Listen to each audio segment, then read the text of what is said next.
Hello all, welcome to my YouTube channel. Here I am going to upload income from salary part 6. Previous part under we covered allowances, fully taxable allowances, fully exempted allowances, and some allowances are partly taxable allowances. Allowances exempted up to the amount actually spent we covered. Allowances exempted up to the specified limit we here going to cover. So HRA in our previous class, HRA we covered, and some examples we covered regarding to the HRA, house rent allowances. HRA calculation is very important one. So these all are we covered in our previous class. Even though we one case study also be we covered.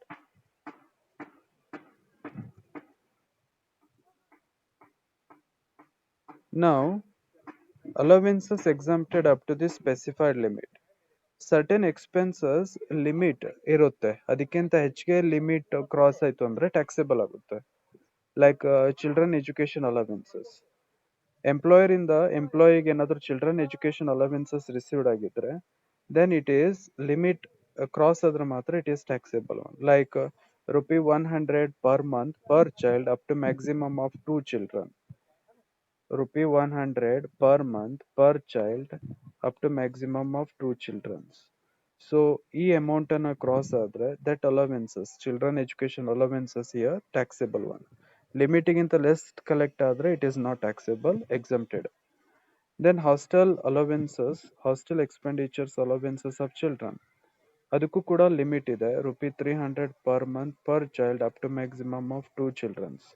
₹300 every month here exempted limit, up to 2 children's, up to 2 children's,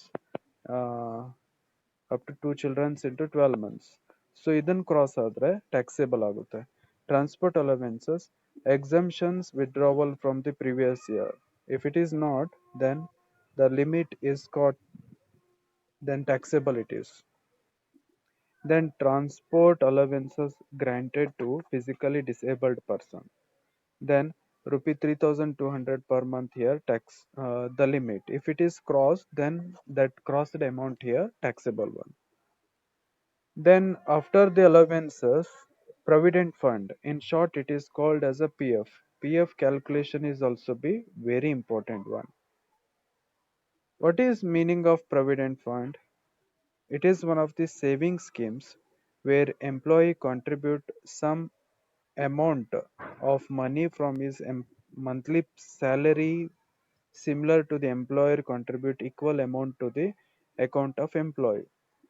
That saving scheme is called as a provident fund. So provident fund andre employee and employer certain amount, equal certain amount na contribute ಮಾಡ್ತಾನೆ. That saving scheme is called as a provident fund. So provident fund ಅಲ್ಲಿ there are 4 types of provident fund.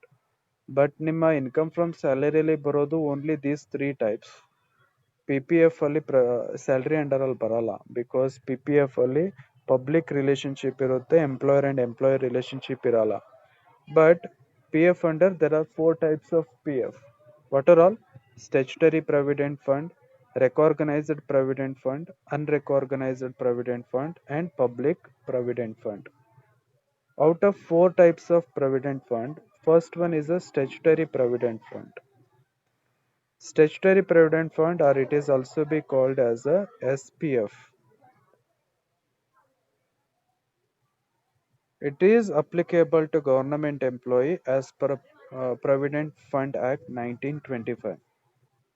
So SPF, this Provident Fund is applicable or implicated only to the government employee. Treatment: employer contributions to SPF is fully exempted income. Employee contributions to SPF is treated as a saving and it is qualified to deduct under Section 80C. Interest on SPF, Statutory Provident Fund, is fully treated as exempted income. So this is all about Statutory Provident Fund treatment.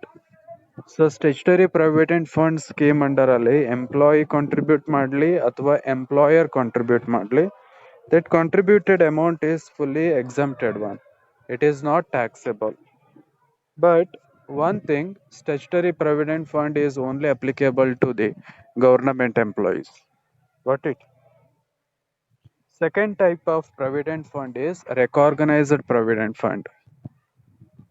It is recognized by Commissioner of Income Tax and it is covered non-government employees or organizational employees. Suppose employee private employee ಆಗಿದ್ರೆ and organizational employees ಆಗಿದ್ರೆ then he can contribute under recognized provident fund. He cannot contribute under statutory provident fund. Got it? So treatment. Employer contributions to RPF. Recognized provident fund, in short it is called as a RPF, is exempted up to 12% of salary.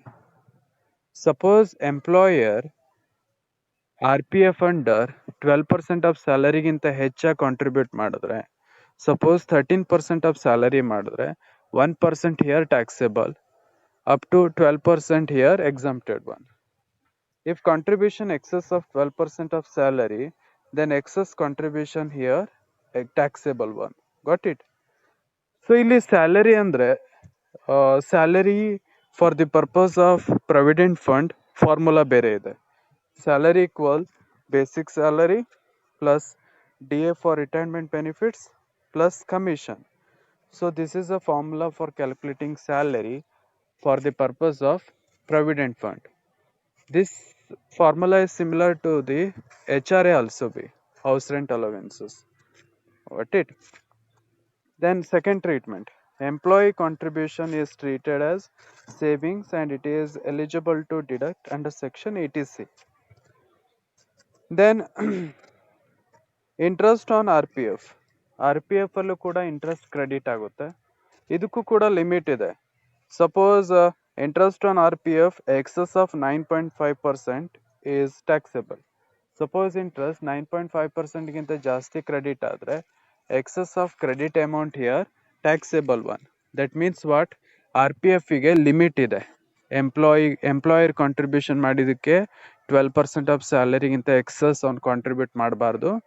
ಇಂಟ್ರೆಸ್ಟಿಗೆ 9.5% here limit ಇದೆ. Got it? So PF is also be one kind of the saving schemes or allowances which have a limit. If it is cross that limit, then it is taxable one. Got it? Then third type of provident fund is unrecognized provident fund. In short, it is called as a URPF. This kind of provident fund is not recognized by Commissioner of Income Tax Act. So certain funds is also be applicable to the private entrepreneurs or private enterprises, but that fund is not identified or not recognized or not registered under the PF Act. That kind of provident fund is treated like a recognized unrecognized provident fund, or in short URPF. Treatment. Employer contributions to URPF is exempted. Employee contributions to URPF is not qualified to deduct under section 80C. ಈಗಲೇ 80C ಬಗ್ಗೆ ತಲೆ ಕೆಡಿಸ್ಕೋಬೇಡಿ, because 80C ಅನ್ನೋದು ನಿಮ್ಮ next 6th ಸೆಮಿಸ್ಟ್ರಿಗೆ ಬರುವಂತ syllabus ಅಲ್ಲಿ ಇರುತ್ತೆ. ಇಲ್ಲಲ್ಲ. Okay, interest on URPF is exempted one. So this is all about unrecognized provident fund treatment. Then fourth type of provident fund is public provident fund. In order to promote saving habit among these SSC who are not salaried people. So people andre certain people are salaried one, certain people are non-salaried. Means businessmen ಆಗಿರ್ತಾರೆ, professionalist ಆಗಿರ್ತಾರೆ. Then that kind of SSC is also be eligible to contribute to the PF, but they are contributed PF under public provident fund only. Okay, treatment. Contribution under PPF, public provident fund, is eligible to deduct under section 80C, as well as interest credited to PPF is exempted. ಇಲ್ಲಿ employer relationship ಬರಲ್ಲ, ಅದಕ್ಕೋಸ್ಕರ ಅವರ contributions ಇಲ್ಲಿ PPF ಈ public provident fund treatment ಅಲ್ಲಿ ಬರಲ್ಲ. Got it? So this is all about provident fund treatment. There are 4 types. statutory provident fund, recognized provident fund and unrecognized provident fund, and finally public provident fund. So this is all about to treatment. Next class ಅಲ್ಲಿ ಇದ್ರ related certain problems ನ solution ಮಾಡಿಸ್ತೀನಿ. Thank you for watching.